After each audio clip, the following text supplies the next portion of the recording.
Hey everyone, it's your girl Regina coming at you guys with another video. Yes, I know it's been a while. Good lord, oh my god. You know what, this whole quarantine business, it's really so demotivating. So I figured, hey, it's quarantine, I can read to my heart's content, not through a gazillion books or do regular videos. No, wait.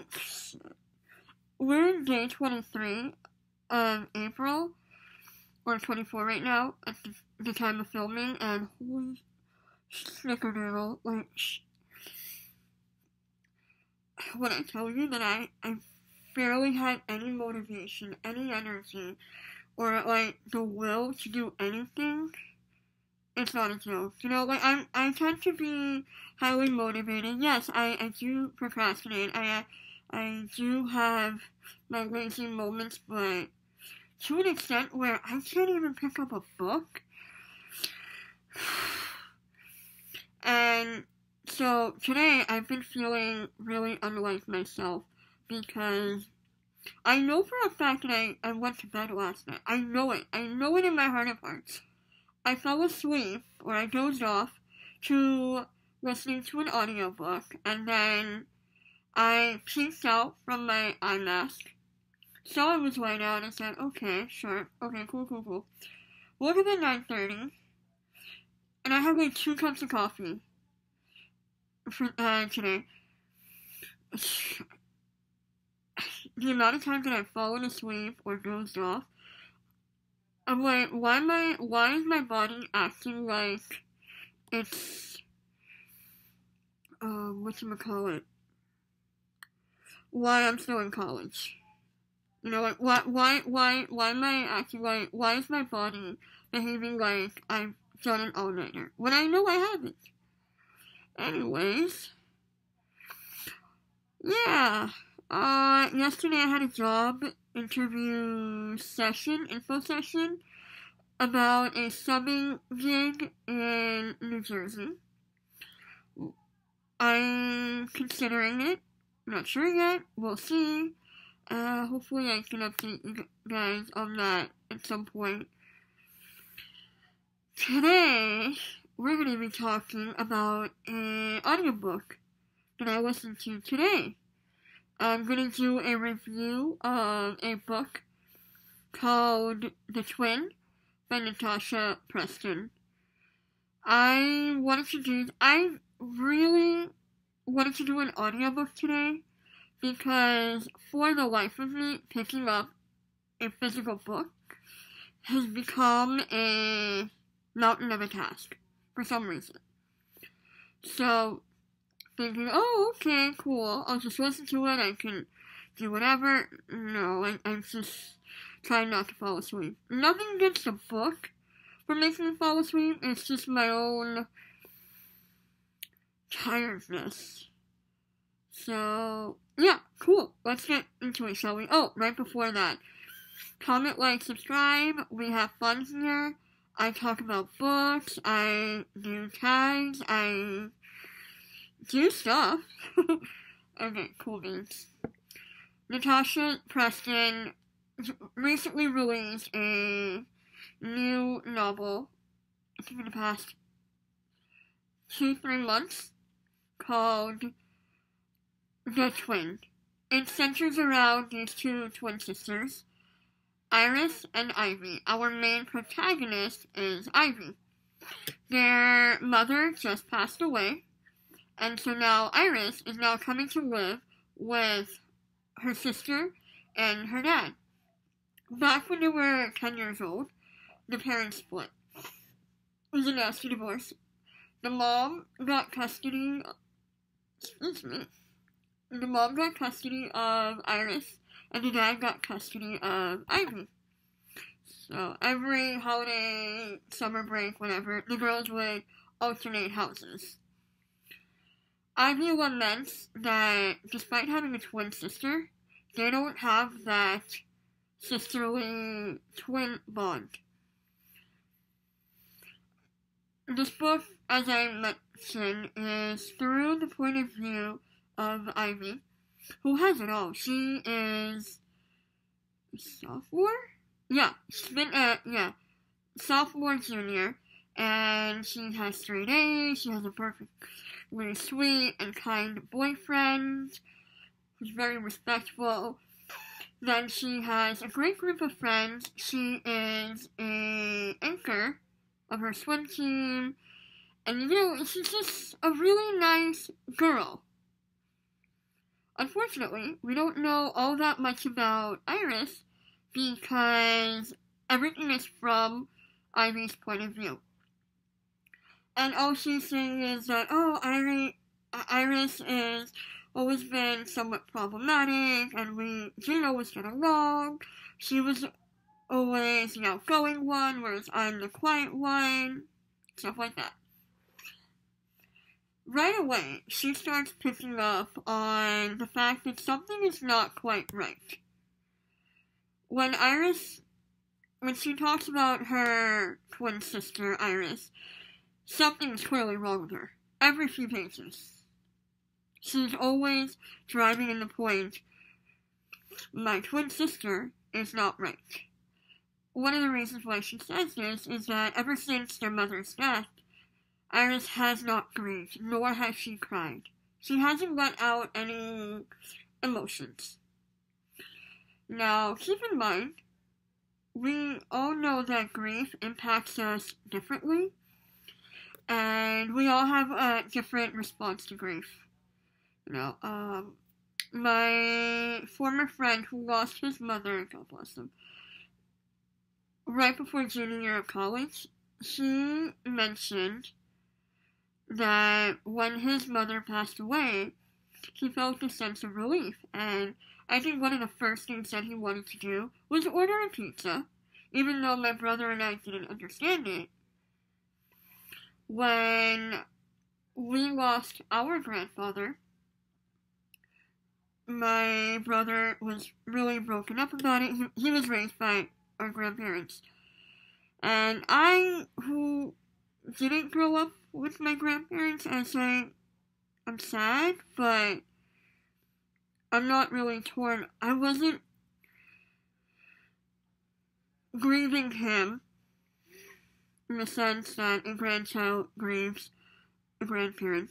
However, my other set of grandparents who died between in 9th grade and 12th grade, I was actually pretty upset about their deaths. But anyway, grief impacts us differently. But this is literally Ivy's sole contention with Iris. She is not normal because they're twin sisters, have that twin connection. So, it's little things like that. And then, over a period of a couple of months, Ivy starts noticing that Iris keeps inserting herself in Ivy's life, despite the fact that they're sisters. So they're going to the same school, they're going to the same, they live in the same house, and this twin, who they haven't lived in the same house for the last 6 years, it's kind of like a readjustment period. So their first day back at school, after a couple of weeks, Iris has a meltdown because she is not sharing any classes with Ivy, right? And so, Ivy's like, oh, I'm sure it'll be fine, you can have the same classes, even though she's not really too thrilled with the idea. Which is understandable, would you really want to have the same class schedule as your sibling? Not really. Because you're always going to face that whole, oh, your brother or sister is so much better, or you're so much better, blah, blah, blah. All these comparisons, which is not healthy. And teachers who do this really should stop doing that, right? So, she thinks it's weird, but she kind of lets it go. And then, so, Iris was a cheerleader at her old school. We're gonna go back to that in a little bit. At her old school, and she kind of ran with the popular crowd back into her old school. And so she wants to recreate that kind of life in her new home with her dad. So she goes out to try for cheerleading. She also gloms onto Ivy's friends, though kind of pushing Ivy out. So she, even though we didn't overlap of friends, she wants her sister's friends.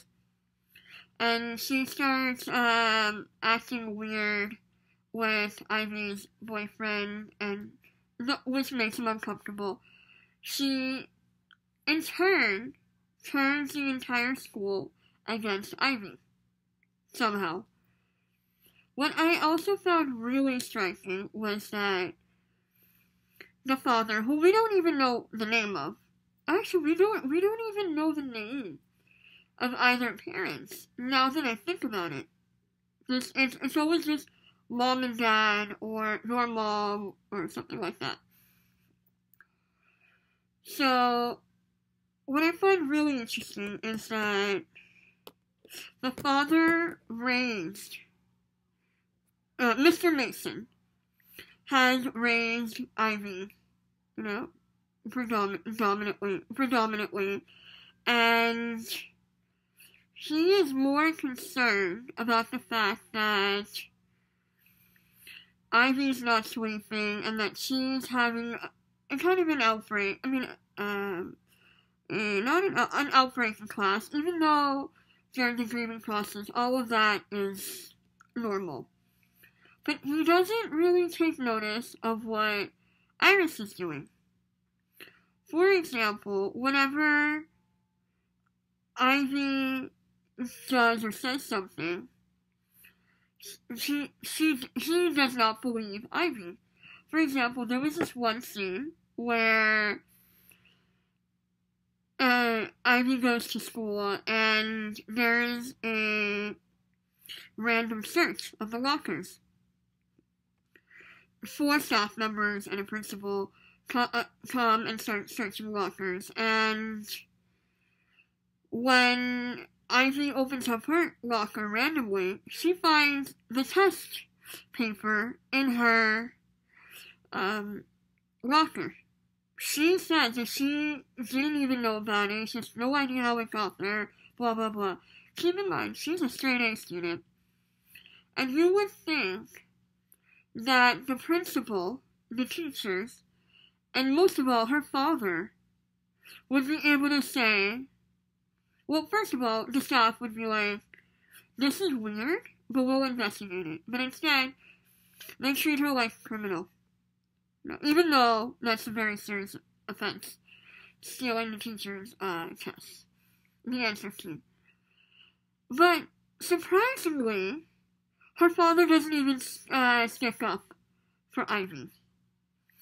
And when she says that, no, Iris is the one who's framing me, Iris is the one who did it, blah, blah, blah, doesn't even take Ivy's side. No, it has to be you. Keep in mind, she's a straight A student, and has never put a toe wrong, and she's always respectful, Whereas Iris, she tends to flout the rules. She cuts it really, really close when it comes to curfew, right? So she's somewhat able to get away with things that Ivy doesn't. So little by little, Ivy is getting really suspicious of Iris, and she really wants to know why Iris is acting the way she is, and so she goes snooping in Iris's old city. And she meets up with Iris's former BFF, and, they have a conversation where it is heavily implied that the mother's death was not an accident. It was more of a homicide. And so Ivy starts suspecting Iris. Little things here and there. And it's pretty decent, I would say. I like the fact that the book had a very unexpected ending. So, this is a thriller, if in case you didn't know, or didn't figure out. It is a thriller, and I have noticed a trend of unreliable narrators, which I was expecting. And there were times when I was expecting Iris to have been behind it, or even saying, yeah, Ivy could have done it. Or maybe she's just blacking out, she doesn't remember, kind of thing. But, I'm not going to give away the ending, but I'm really happy that Natasha Preston just had a very specific twist where it's like, that is actually pretty cool. Like, you don't see that very often. I like that Preston was able to evoke strong emotions of anger, of passion, and all these things. What I don't like is the fact that she missed out on an opportunity to do multi-point of views. It would have been great if this book was in Ivy's perspective and Iris's perspective. Some books, they need multiple perspectives, others don't. This one definitely did. I just think it would have enriched the book a little bit more. And because we're always in Ivy's perspective, we're basically forced to believe Ivy the entire time. And I gave this book 3 stars. 1, it's problematic in the sense that there isn't much of a character development, I would say. It's just kind of bland. We don't really know all that much about any of the side characters. We don't know anything about Iris or the dad. I mean, we know a couple of things where he is a very strict parent. He has rules that have to be followed. I mean, the mother was very lax in parenting, whereas the father is more of a disciplinarian. And he is dating a woman named Rachel, which we don't ever get to see. Or there's literally no interactions. Then there is a boyfriend who we don't really know much about. And I didn't like the fact that, okay, yes, Iris does turn everyone against Ivy, but no one was ever able to say, wait, hang on, that's not Ivy. Ivy isn't capable of X, Y, and Z. And then maybe you should cut her some slack. It's more of Iris is the one who's suffering the most. Which, I kind of understand that sentiment because she grew up with her mother. And so she has to be the one to move to her father's house. She has to give up going to her old school and her seeing all of her friends and all that stuff. It's basically restarting her life. So, yes, more sacrifices had to have been made on Iris's end, but there was no one really in Ivy's corner, except for her boyfriend, who, at times, don't get me wrong, he was a supportive boyfriend, but even he was like, I'm kind of getting tired of this drama kind of business. So, yeah, that's pretty much the whole review.